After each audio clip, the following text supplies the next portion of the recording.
You ask Tiger to calculate. This deals with linear inequalities with one unknown. The final result is p smaller than 1. Let's solve it step by step. Swap sides.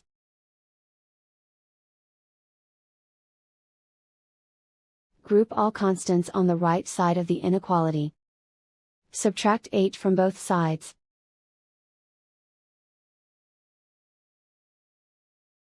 Group like terms.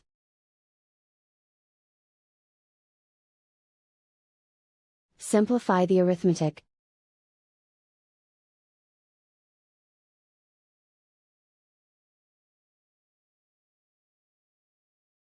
Convert the p into a positive number. Multiply both sides by -1. Whenever you multiply or divide by a negative, reverse the inequality sign.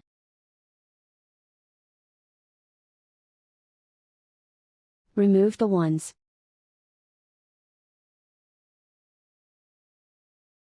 Simplify the arithmetic.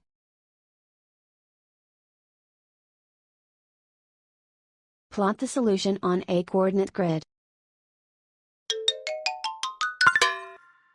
And so the final result is p smaller than 1.